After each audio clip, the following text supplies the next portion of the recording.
नमस्कार दोस्तों, स्वागत है आपका न्यू उत्कर्ष है यूट्यूब चैनल में। सुबह के बजे हुए 11। जो आज का हमारा टेस्ट है उसमें हम लेकर के आए खगोलिकी के बारे में।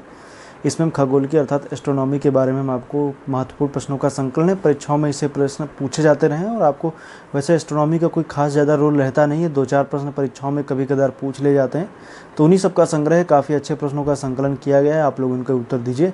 और बाकी का मैं बता दूं, जो कल का टेस्ट होने वाला है, कल का टेस्ट हिस्ट्री का होगा। तीनों हिस्ट्री को एक साथ मिला करके एक टेस्ट होगा, जिसमें एशियन, मेडुअल और मॉडर्न तीनों हिस्ट्री एक साथ उसमें टेस्ट होगा। तो कंप्लीट हिस्ट्री का टेस्ट होने वाला है। प्रश्नों की संख्या 25 रहेगी। सुबह 11 बजे आप लोग उपस्थित हो जाइएगा। और बाकी की आइए आज का जो टेस्ट है उसको मैं आपको बताता हूँ, और काफ़ी अच्छे प्रश्नों का संकलन किया गया है। तो ये देखते हैं कौन कौन से खास है, आज टेस्ट में क्या खास है। बाकी अगर जो आप सुबह 11 बजे देख रहे हैं तो आप लोग नीचे लाइव चैट में उत्तर दीजिए। बाकी अगर जो आप बाद में देख रहे हैं तो आप कमेंट बॉक्स में उत्तर जरूर दीजिए। और अंत में हमें कुल ये जरूर बताइएगा कि आपके कुल कितने प्रश्न सही हुए। मैं देखता हूँ काफ़ी लोग अब उत्तर दे रहे हैं कि उनके कुल कितने प्रश्न सही हुए। जो गलत हो रहे हैं उनसे अफसोस करने की ज़रूरत नहीं है। अच्छी बात है कि गलत हो रहे हैं। गलत होने का मतलब कि आप उनको तैयार कर लीजिए। आपको उनसे परीक्षाओं में आगे प्रश्न कभी पूछा जाए तो परीक्षा में नहीं गलत होना चाहिए। यहाँ गलत हो जाए तो कोई बात नहीं, क्योंकि उसको आप तैयार भी कर सकते हैं। क्वेश्चन नंबर 1 से आइए शुरुआत करते हैं। आज का जो टेस्ट है एस्ट्रोनॉमी, क्वेश्चन नंबर 1 की बात करेंगे। लेटा हुआ ग्रह किसे कहते हैं? बताइए, लेटा हुआ ग्रह किसे कहते हैं?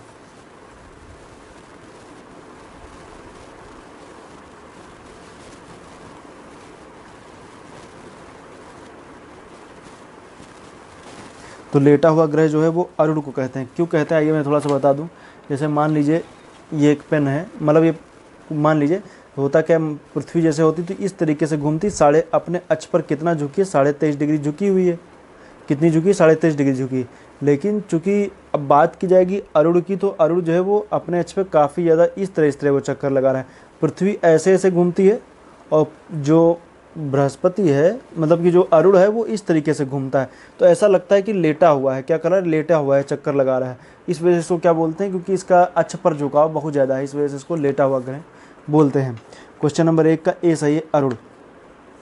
दूसरा है सर्वाधिक गर्म ग्रह कौन सा है?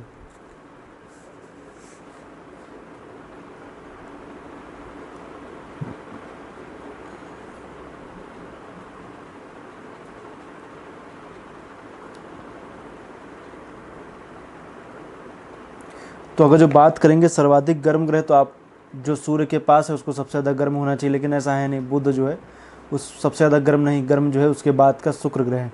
ऐसा क्यों है? तो मैं बता दूं आपको कि दरअसल बुध जो है उसका, अब आप देखेंगे तो बुध में वो गर्म तो बहुत तेज़ हो जाता है, लेकिन उतनी जल्दी वो ठंडा भी हो जाता है। उसका तापांतर जो है वो सर्वाधिक है। लेकिन चूंकि जब हम बात करेंगे शुक्र की, तो यहाँ पर कार्बन डाइऑक्साइड वगैरह 90% के ऊपर वगैरह पाई जाती है। तो ग्रीन हाउस गैस होने की वजह से जब देखेंगे तो ये क्या करती है कि अपनी अंदर की जो गर्मी है उसको बनाए रखती है। तो इस वजह से यहाँ पर प्रेशर कुकर की दशा पाई जाती है। अर्थात यहाँ पर जो गर्मी आती तो है लेकिन जा नहीं पाती। तो ये कह सकते हैं ओवरऑल सबसे ज़्यादा गर्म ग्रह कौन सा है? तो शुक्र ग्रह है। हालांकि मैंने इसके बारे में आपको हमारा सौरमंडल जब मैं बता रहा था, सौरमंडल के परिचय में, एस्ट्रोनॉमी में, उससे मैंने इसके बारे में चर्चा की। आप जाके वीडियो देख सकते हैं। क्वेश्चन नंबर 2 का भी सही है। क्वेश्चन नंबर 3 है, फोबोस डिमोस किस उपग्रह के उपग्रह हैं?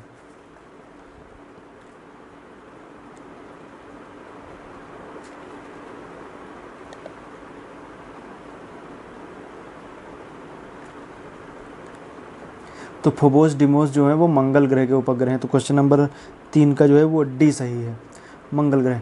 अब मैं बता दूं कि परीक्षा में प्रश्न पूछे जाते हैं कौन सबसे बड़ा है, कौन सबसे छोटा उपग्रह है, किसका अपना वातावरण है, कौन परमानेंट बर्फ़ में जमा रहता है। तो ऐसे ऐसे प्रश्न आपको देखने को मिलेंगे। तो ज़रूरी यही है कि आप लोग उनको तैयार कर लीजिए। सबसे बड़ा जैसे गैनीमेड है, सबसे छोटा डिमोस है, और आप देखेंगे टाइटन का अपना वातावरण है। ऐसे ऐसे प्रश्न आपको देखने को मिलेंगे। तो क्वेश्चन नंबर 3 का जो है वो डी सही है। क्वेश्चन नंबर 4 की बात करेंगे। आकाशगंगा मंदाकिनी सबसे पहले देखी थी, किसने देखी थी? बताइए।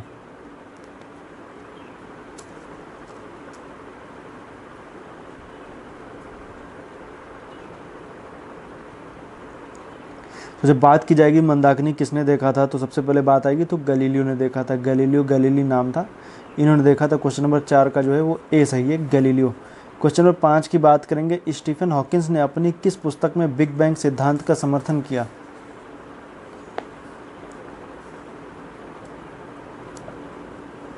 सभी पुस्तकें जो नीचे लिखी हुई ऑप्शन में सभी जो हैं वो स्टीफन हॉकिंस की हैं। बताइए।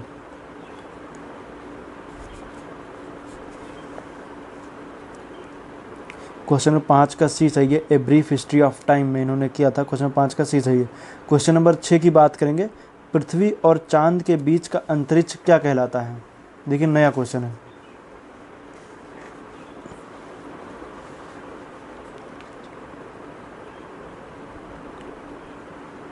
क्वेश्चन नंबर 5 का जो है, क्वेश्चन नंबर 6 का जो है वो ए सही है, सिजलूनर बोलते हैं। क्वेश्चन नंबर 6 का ए। क्वेश्चन नंबर 7 की बात करेंगे। चंद्रमा, पृथ्वी तथा सूर्य के समकोण स्थिति होने पर क्या होता है? बताइए।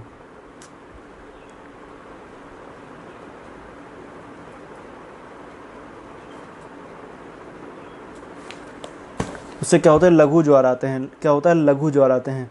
दरअसल क्या होता है? समकोण का मतलब 90 डिग्री पे। ये मान लीजिए यहाँ पर चंद्रमा है तो पृथ्वी यहाँ पर, और उसके बाद में देखें तो सूर्य यहाँ पर। कुछ इस तरीके से कंडीशन जब बने 90 डिग्री समकोण पे जब होते हैं तो लघु ज्वार आता है। दीर्घ ज्वार तब आएगा जब तीनों एक दिशा में हो जाएंगे। तो क्वेश्चन नंबर, अगर जो हम बात करेंगे तो क्वेश्चन नंबर 7 का जो है वो बी सही है, लघु ज्वार आते हैं।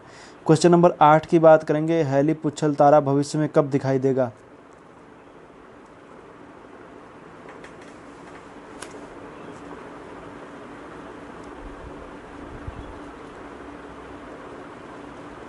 हर 76 वर्ष पे दिखाई देता है।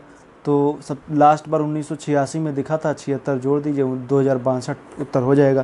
क्वेश्चन नंबर 8 का सी सही है, 2062। क्वेश्चन नंबर 9 की बात करेंगे। सौर मंडल के किस ग्रह का तापांतर सर्वाधिक है? क्वेश्चन नंबर 9 का उत्तर दीजिए।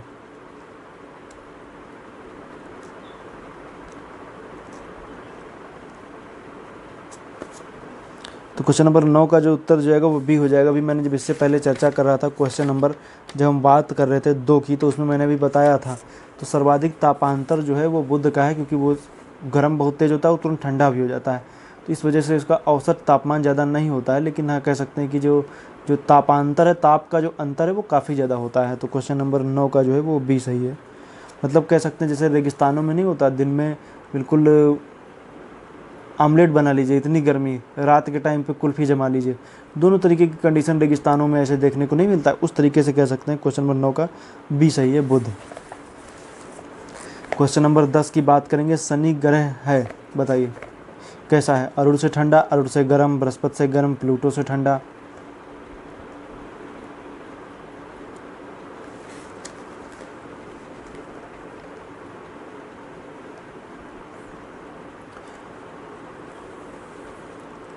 सोचिए थोड़ा सा, इसका उत्तर आपको पता होगा।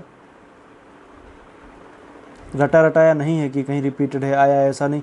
आप इसको समझेंगे तो तुरंत कर ले जाएंगे, क्योंकि परीक्षाओं में आप जब देखते हैं तो कुछ प्रश्न ऐसे होते हैं जो कैसे होते हैं कि मतलब आपको अपना कॉन्सेप्ट लगाना पड़ता है। थोड़ा बहुत आप समझे रहेंगे तो चीज़ें तुरंत कर लेंगे। तो क्वेश्चन नंबर 10 का जैसे देखेंगे तो मैं सबसे पहले आपको बता दूँ कि ग्रहों का क्रम क्या है। सबसे पहले आता है बुध है, फिर बुध, शुक्र, पृथ्वी के बाद मंगल, बृहस्पति, शनि, अरुण, वरुण, ये क्रम है।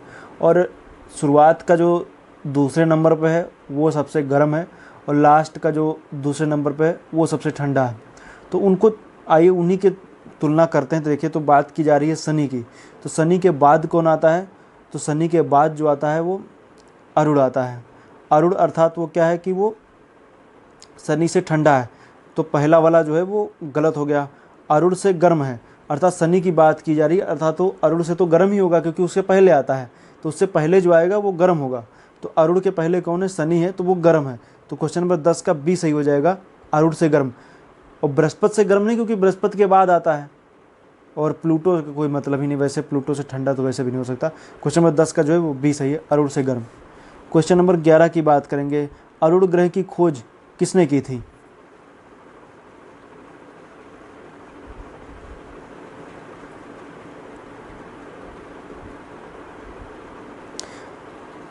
क्वेश्चन नंबर 11 का जो है वो सी सही है, विलियम हर्सल ने की थी। क्वेश्चन नंबर 11 का सी सही है, विलियम हर्सल।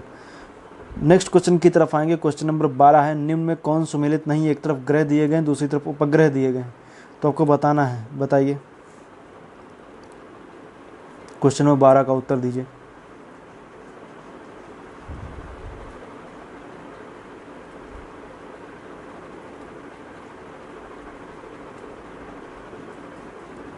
आइए देखते हैं, जब बात करेंगे ग्रह की तो देखिए बृहस्पति का रिया लिखा हुआ है, गलत है। रिया बृहस्पति का नहीं, वो शनि का है। बाकी शनि का टाइटन, अरुण का टिटेनिया, वरुण का ट्रिटॉन सभी सुमेलित हैं, बस वो बृहस्पति का रिया नहीं, रिया जो है वो शनि का है। बाकी अब देख लीजिए यूरोपा हो गया, गैनीमेड हो गया, ये सब बृहस्पति के हैं। और वर्तमान समय बता दूं सबसे ज़्यादा उपग्रह शनि के हैं। क्वेश्चन नंबर 13 की बात करेंगे, लघु ग्रह किसकी उपमा है? बताइए किसको लघु ग्रह बोला जाता है?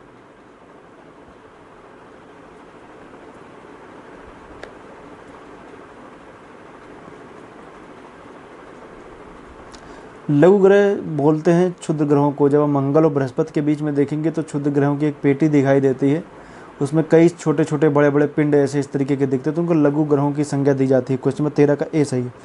क्वेश्चन नंबर 14 की बात करेंगे, निम्न में से कौन सा ग्रह सौर जगत का सबसे दूर का ग्रह है?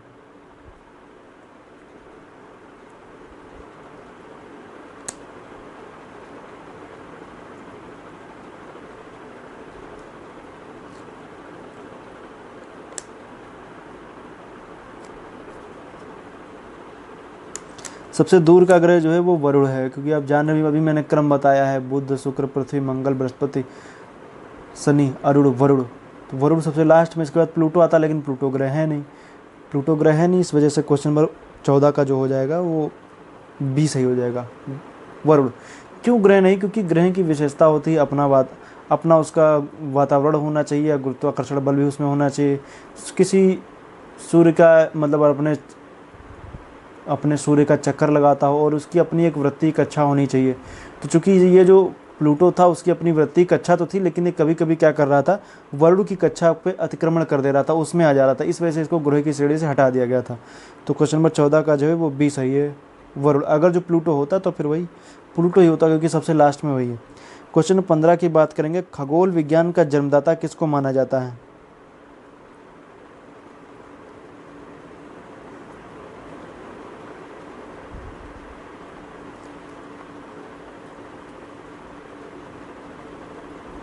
क्वेश्चन 15 का बी सही, सी सही है, बेबीलोन, मेसोपोटामिया को। आइए क्वेश्चन नंबर 16 की तरफ आते हैं।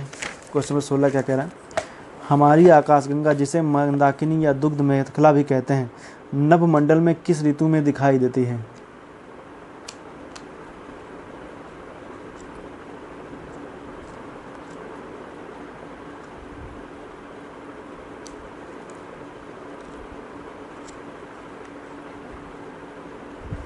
क्वेश्चन नंबर 16 का जो है वो बी सही हो जाएगा, शरद ऋतु में। क्वेश्चन नंबर 17 है, ग्रह की क्षेत्रफलीय चाल कैसी रहती है? दिमाग लगाइए, इसका भी उत्तर आपको पता चल जाएगा।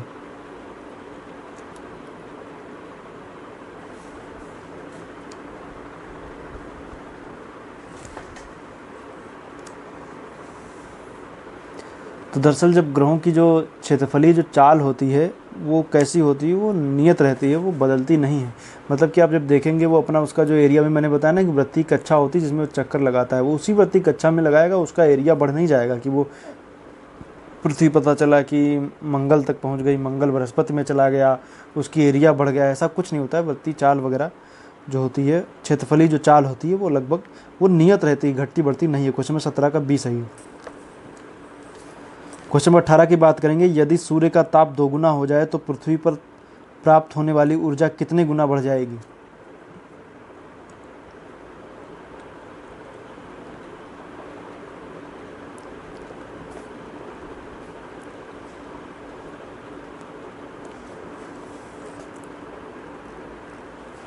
क्वेश्चन नंबर 18 का डी सही है, 16 गुना। फिजिक्स लगाइए, उत्तर आ जाएगा। क्वेश्चन नंबर 19 है, किस खगोल वैज्ञानिक ने प्रतिपादित किया कि पृथ्वी गोल है और अपनी धुरी पर घूम रही है? क्वेश्चन नंबर 19 का उत्तर दीजिए।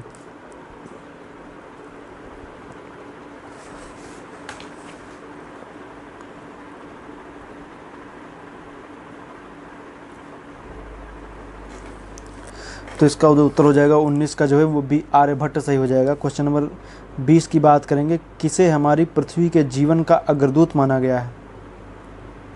ये तो नया क्वेश्चन है बिल्कुल। धूमकेतु को बोलते हैं, 20 का बी सही है, धूमकेतु। क्वेश्चन नंबर 21 की बात करेंगे, किसने प्रतिपादित किया कि तारे जन्म लेते हैं, बड़े होते हैं और मृतप्राय हो जाते हैं?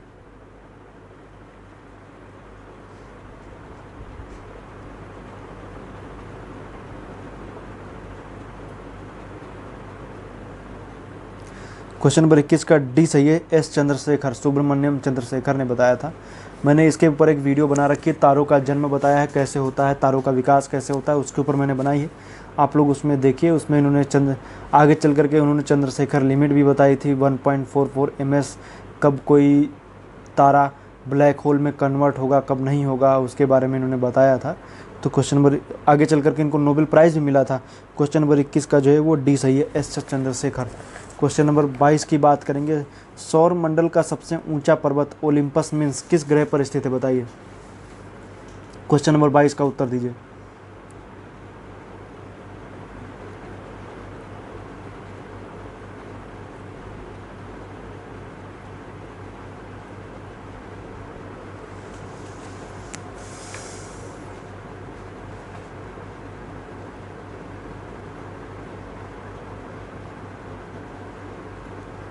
तो क्वेश्चन नंबर 22 का जो है वो ए सही हो जाएगा, मंगल। मंगल ग्रह पर है ओलिम्पस मीन्स जिसको बोलते हैं मंगल ग्रह पर स्थित है। यहाँ पर एक खाड़ी भी, मेरिनेरिया सबसे बड़ी खाड़ी भी बोली जाती है। तो ये हमारे सौर मंडल का सबसे ऊंचा पर्वत है, तो जिसको नाम है ओलिम्पस मीन्स। 22 का ए सही है, मंगल। क्वेश्चन नंबर 23 की बात करेंगे। ब्लैक होल सिद्धांत का प्रतिपादन किसने किया था?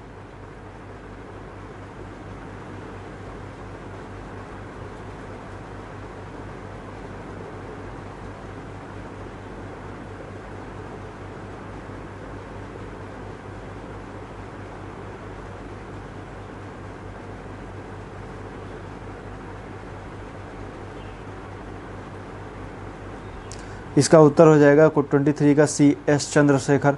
अभी मैंने इससे पहले बताया कि उन्होंने बताया था कि कब कोई तारा ब्लैक होल बनेगा।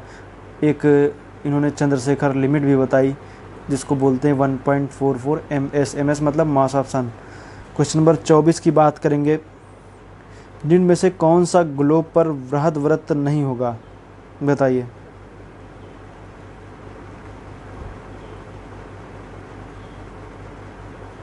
वैसे भी एस्ट्रोनॉमी को हम लोग भूगोल में भी पढ़ लेते हैं।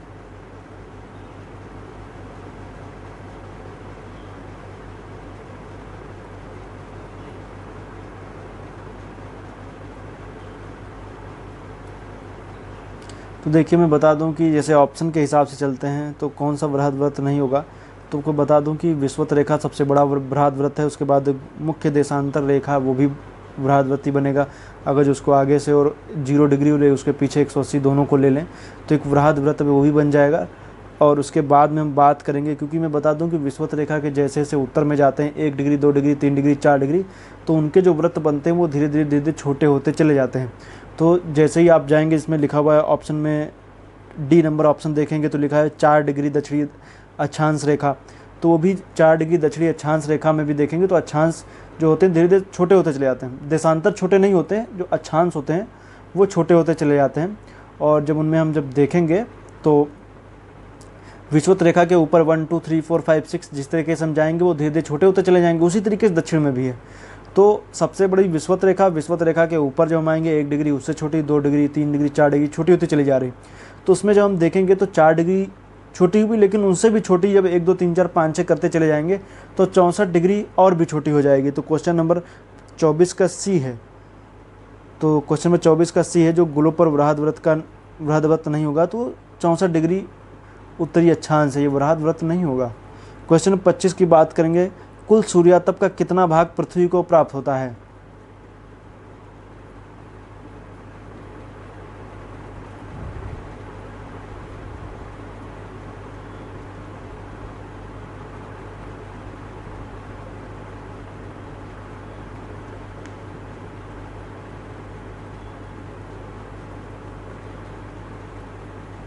तो कुल सूर्यातप, ये मैंने आपको बता दूं पृथ्वी का ऊष्मा बजट मैंने बताया था वर्ल्ड ज्योग्राफी की प्लेलिस्ट में आप देखेंगे तो उसमें आपको वीडियो मिल जाएगी, मैंने इस पर बना रखी है वीडियो। तो पृथ्वी के ऊष्मा बजट मैंने आपको विस्तृत रूप से बताया है।